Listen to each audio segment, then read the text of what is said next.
दोस्तों, सच बताइए, जब आपने ये रुपए देखे तो ये लाख हैं, करोड़ हैं, अरब हैं, खरब हैं, इसकी काउंटिंग में आपको कितना वक्त लगा? इसमें कितने जीरो हैं? इसकी काउंटिंग में कितना समय लिया? वक्त तो लगा होगा, लेकिन आपको पता है, सरकार और सरकारी बैंकों को माफ़ करने में ज़रा भी वक्त नहीं लगा, माफ़ कर दिया। पता है आपको ये माफ़ी किसे मिली? सुनकर हैरान होंगे। ये भी मैं दावे के साथ कहता हूँ।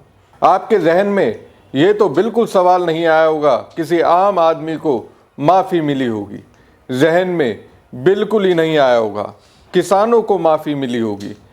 यही कोई आम आदमी अगर सरकारी बैंकों से एक लोन ले ले, तय समय पर किस्त नहीं भरे, तो मोदी निर्मला सीतारमण का यही सरकारी बैंक जीना हराम करने से पीछे नहीं हटता। वसूली गिरोह को पीछे लगा दिया जाता है। पहले वो फ़ोन से आम आदमी को मानसिक तौर पर तोड़ते हैं, फिर घर पर वसूली वाले गुंडे भेजे जाते हैं। उससे भी जी नहीं भरता तो क्रेडिट हिस्ट्री या फिर सिविल खराब कर देते हैं, यहाँ तक कि संपत्ति कुर्क कर दी जाती है। नमस्कार दोस्तों, मैं हूं प्रवीण साहनी। दोस्तों, ये खबर अपने आप में इंटरेस्टिंग है, इसलिए आपसे अपील है आप हमारे साथ अंत तक बने रहिए। इससे आप समझ जाएंगे मोदी और उनकी सरकार में कैसे एक स्थिति बनी जिसमें गरीबों का जीना हराम हो गया और अमीर को गरीब बनने नहीं दिया जा रहा। उन्हें सरकार ने लूटने का पूरा लाइसेंस दे रखा है। दोस्तों, मोदी जी की अगुवाई में बीजेपी 12 साल से सत्ता पर काबिज है। इन 12 सालों में 5 साल में सरकारी बैंक ने बड़े ही तरीके से बड़े लोगों के लिए दरिया दिली दिखाई। ये बड़े लोग हमारे आपके बीच के नहीं हैं, ये तो बड़े हैं, करोड़ों, अरबों और खरबों में खेलते हैं। खेलने के लिए धन मुहैया यही सरकारी बैंक उपलब्ध कराते हैं। दोस्तों, खबर यह है कि सरकारी बैंकों ने पिछले 5 साल में कुल 6,15,647 करोड़ रुपए के खराब कर्ज को अपने खातों से राइट ऑफ कर दिया है। ये जानकारी खुद सरकार ने दी है। बताइए अब इसे क्या कहेंगे? राइट ऑफ का मतलब होता है कि जब बैंक को लगता है लोन अब वसूल नहीं होगा तो वो उसे अपनी बैलेंस शीट से राइट ऑफ कर देती है, यानी उसे खराब कर्ज मानकर हटा देती है। इसका मतलब ये नहीं कि कर्ज माफ हो गया। बैंक अभी भी कानूनी रूप से वसूली की कोशिश कर सकता है, लेकिन अपने खातों में वो कर्ज अब संपत्ति नहीं दिखाया जाता। साफ साफ कहें तो बैंक भी ये मान लेता है कि उसको ये पैसा मिलने की संभावना ना के बराबर है। इसे आप माफी की कैटेगरी में रख सकते हैं। दोस्तों, ये जानकारी लोकसभा में वित्त राज्य मंत्री पंकज चौधरी ने लिखित जवाब में दी। इस पर कांग्रेस प्रवक्ता सुप्रिया श्रीनेत ने एक्स पर पोस्ट करते हुए लिखा, पिछले 5 सालों में धन्ना सेठों के 6.15 लाख करोड़ रुपए माफ कर दिए गए। आप अपने लोन की एक किस्त ना चुका पाए तो घर गुंडे भेजे जाएंगे, क्रेडिट हिस्ट्री बर्बाद हो जाएगी, संपत्ति कुर्क होगी, किसान आत्महत्या करने को मजबूर है, पर अमीरों के 6.15 लाख करोड़ रुपए माफ है। अब अपनी विफलताओं पर सरकार की सफाई यही है। ये कदम उधारकर्ताओं की देनदारियों को माफ करने के बजाय बैंकों को बैलेंस शीट को साफ सुथरा करने के मकसद से उठाया गया है। गजब का तर्क है। धन्ना सेठों ने सरकारी बैंकों की रकम डकाल ली और ये कह रहे हैं बैलेंस शीट को साफ सुथरा कर रहे हैं।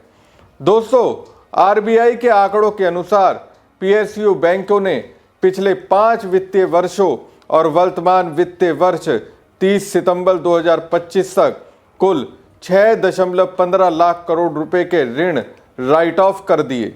यह आंकड़ा खराब कर्ज यानी एनपीए की सफाई का हिस्सा है, जो बैंकों की वित्तीय स्थिति को मजबूत दिखाने में सहायक सिद्ध हुआ है। पंकज चौधरी ने साफ किया कि वित्त वर्ष 2022-23 से सरकार ने पीएसयू बैंकों में कोई पूंजी निवेश नहीं की है, क्योंकि बैंक अपनी वित्तीय स्थिति को मजबूत कर चुके हैं, लाभदायक हो गए हैं और पूंजी की जरूरतों को पूरा करने के लिए बाजार वित्त पोषण और आंतरिक जमा आय पर निर्भर है। 1 अप्रैल 2022 से 30 सितंबर 2025 तक पीएसयू बैंकों ने इक्विटी और बॉन्ड के माध्यम से बाजार से 1.79 लाख करोड़ रुपए जुटाए हैं। सही भी है, आम आदमी से अलग अलग तरीकों से ये बैंक पैसा निकलवाते हैं और उस रकम को अमीरी से गरीबी की कगार पर पहुंचे उद्योगपति को उससे बाहर निकालने के लिए बैकअप देते हैं। कई उदाहरण हैं दोस्तों, विजय माल्या, नीरव मोदी जैसे ना जाने कितने उद्योगपति सरकारी बैंकों के पैसे को डकार कर विदेशों में अय्याशी कर रहे हैं। मंत्री पंकज चौधरी ने राइट ऑफ की प्रक्रिया के बारे में कहा कि बैंक आरबीआई दिशा निर्देशों और बोर्ड द्वारा अनुमोदित नीतियों के अनुसार 4 वर्ष पूरे होने के बाद पूर्ण प्रावधान वाले एनपीए को राइट ऑफ करते हैं। ऐसा राइट ऑफ उधारकर्ताओं की वापसी की देनदारियों को माफ करने का परिणाम नहीं होता। राइट ऑफ लोन की वसूली अलग अलग तंत्रों के माध्यम से जारी रहती है।